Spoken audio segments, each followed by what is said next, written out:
Pues un feliz domingo para todos, un feliz domingo quinto de Cuaresma. Ya estamos a las puertas del inicio de la Semana Santa con el Domingo de Ramos. Y la lectura nos viene a decir hoy que no decaiga el ánimo de lo que nos pide la Iglesia en este tiempo, que es la conversión. Estos domingos, pues a mí me gusta repetir mucho, ¿no?, qué es la conversión y esta idea este año, ¿no? La conversión es reconocer dónde te encuentras, reconocer en qué realidad estás, aceptar esa realidad y desde donde estás seguir al Señor. Y frente a lo contrario a la conversión sería la actitud farisea, ¿no?, de decir, bueno, pues un año más, o yo no necesito más, o yo me he acomodado pues en una vida un poco doble, ¿no? Interiormente hay cosas que no están presentadas a Dios, ¿no? Y para afuera pues es otra cosa, ¿no? Y vivo de una manera pues distinta, ¿no? La conversión es conectar lo interno con lo externo, ¿vale? Y para la conversión, fijaros, pues el Señor no nos habla a palos, ¿no?, sino que nos presenta, y en este tiempo de Cuaresma la Iglesia nos presenta una serie de personas que somos tú y yo, somos tú y yo. El Evangelio, ya sabéis, no hay que leerlo en clave del que lee una historia bonita, ¿no?, sino que está hablando de nuestra vida, ¿no? Por ejemplo, pues hace un par de semanas veíamos a la samaritana, ¿no?, pues sedienta y con una vida juzgada como desastrosa, con una vida de mucha herida, con una vida de mucho pecado y con la mirada de los demás puesta por encima de ella, ¿no? Y ahí Jesús pues nos dice, oye, ¿y tú que estás a veces como la samaritana, ¿no? Tú que estás a veces pues con una vida donde las heridas te llevan al pecado, ¿no?, y con una vida que piensas, ¿cómo me voy a acercar a Dios?, ¿no? Pues llega Jesús, ¿no?, y dice, oye, has tenido 5 maridos, reconoce tu historia, ¿no? Reconoce tu historia, pero yo tengo sed de ti, ¿no? Pese a todo yo te quiero, ven conmigo, ¿no? Y está esa llamada, y puedes seguir al Señor, la samaritana, y puedes tú seguir al Señor, pese a eso de tu vida, pues si caes en la cuenta, y esto se nos anuncia en el Evangelio, de que Dios te quiere, ¿no? No para que te quedes ahí, no para que justifiques el pecado, no para que justifiques el mal, sino que Él te justificará el pecado y te lo perdonará, pero tú ponte en camino, ponte en marcha, eso es convertirse, ¿no? La semana pasada leíamos al ciego, ¿no?, pues que igual tenía que reconocer cuál era su realidad es que está ciego. Y es que Jesús no se daba cuenta, claro que se daba cuenta, y Jesús sabe de lo que necesitamos, pero Jesús cuenta con tu libertad y cuenta con que tú quieras seguirle o no. Dios no fuerza, ¿no? Por eso el ciego le tiene que decir, ¿no?, pues que le pueda curar, ¿eh? Así nosotros, ¿no?, tenemos también que presentar la realidad, lo que nos duele, pues a Dios, ¿vale? Y desde donde estamos, pues seguirle adelante, ¿no? Ya sabéis que, también lo digo mucho últimamente, la tentación, fijaros, va contra nuestra propia historia, ¿eh?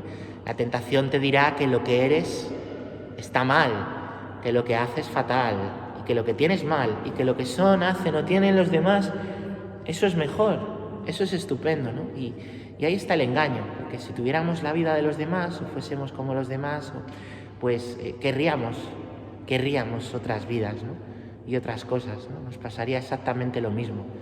El Señor nos dice, tú tienes esta realidad, yo te quiero en ella, sígueme.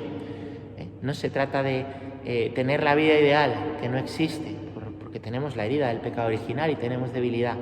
Se trata de yo vivir mi vida con el Señor y vivir lo que tengo con el Señor, porque lo importante no es tener la vida ideal aquí, lo importante es ir al cielo, ¿eh? Y la vida ideal aquí, lo más ideal que podemos tener aquí, pues no es que salga todo perfecto y que no haya problemas, ¿no?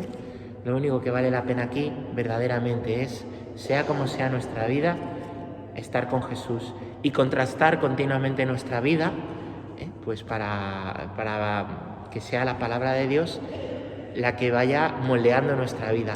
Nosotros no tenemos que domesticar a Dios, no tenemos que hacer un Dios a medida para tranquilizar nuestra conciencia, no tenemos que hacer de Dios y de la Iglesia, ¿no?, que digan lo que a mí me parece mejor, porque entonces hay tantos dioses y tantas iglesias como personas y no hay verdad entonces, ¿no?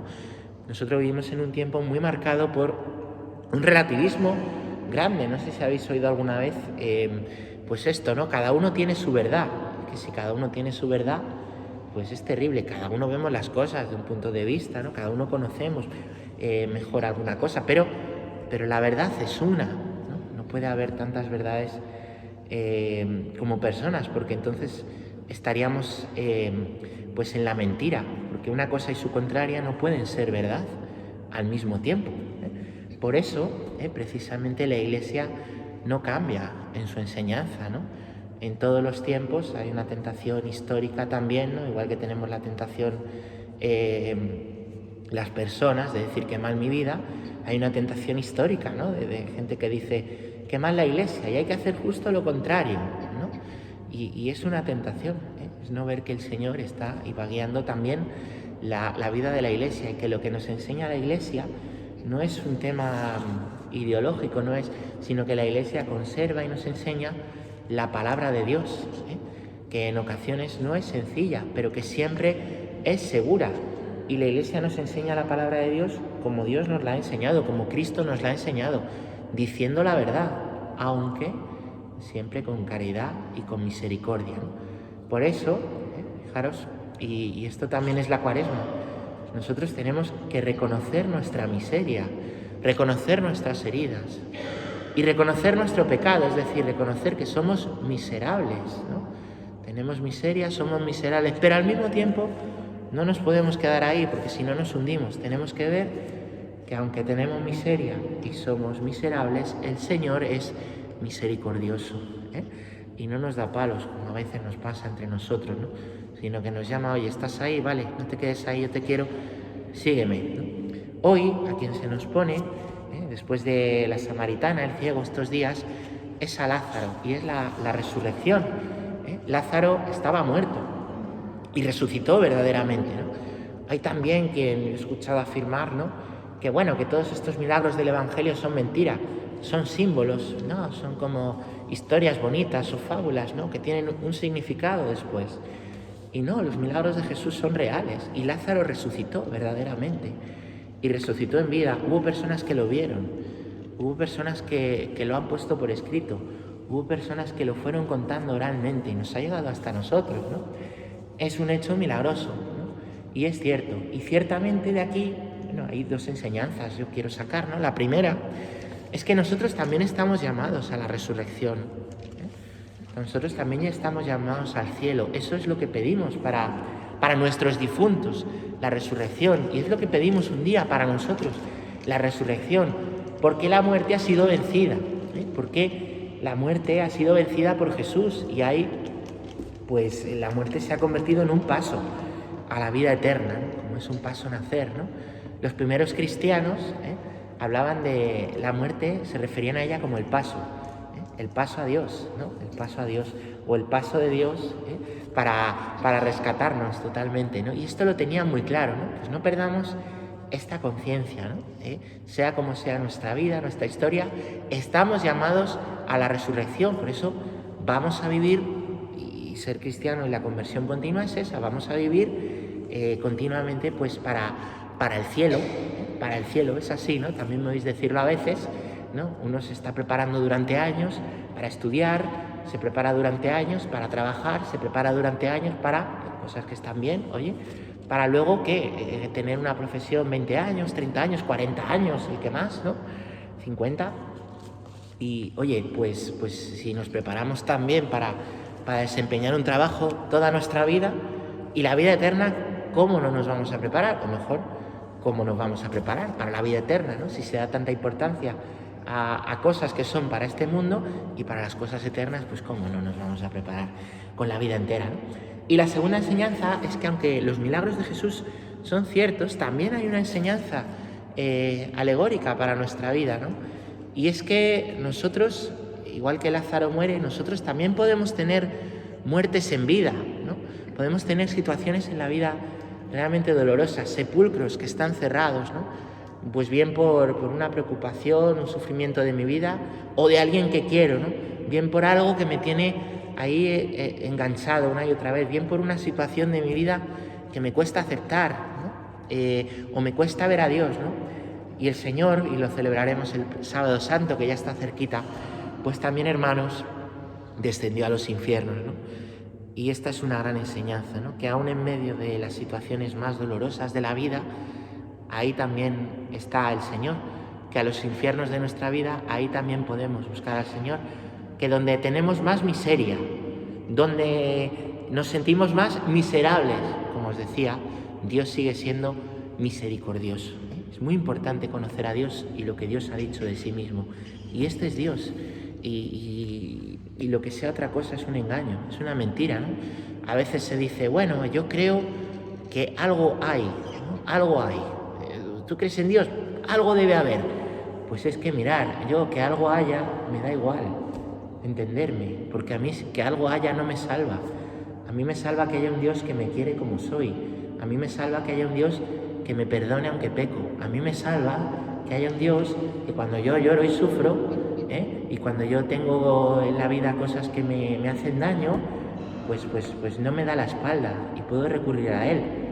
Que algo haya, me da igual, pero que un Dios que sea amor, que un Dios que desciende hasta el punto de hacerse como yo, que toca la miseria, que toca la carne crucificada que experimentamos tantas veces en la vida, por el dolor, por el sufrimiento, por el daño, pues a ese merece la pena seguirle, no, merece la pena darle la vida entera, pero la vida entera, hasta el último minuto de nuestra vida, merece la pena vivir por este Dios. Ser cristiano no es simplemente hacer cosas buenas, primeramente, porque cualquier persona puede hacer cosas buenas, cualquier persona. Ser cristiano es ponerte del lado de Dios. ¿Por qué? Porque Dios se ha puesto de tu lado, primeramente. Dios se ha puesto de tu parte, y eso es lo que nos dicen las lecturas. Dios se ha puesto de parte del miserable, Dios se ha puesto de parte de la miseria, de la samaritana, del ciego y de Lázaro, y de las hermanas de Lázaro que le lloraban, ¿no? Pues como Dios se ha puesto de tu parte, leemos en la lectura, lo escuchamos, esta verdad que la Iglesia ha custodiado 2000 años, ¿cómo no te vas tú a poner de parte de Dios? Y esto es la conversión. Por eso, como decía al principio, no decaigamos en el ánimo, no decaigamos en dar al Señor toda nuestra vida, porque no hay otra cosa para lo que merezca la pena vivir como para el Señor que te quiere y la vida eterna. Pues que Dios aumente nuestra fe. Amén.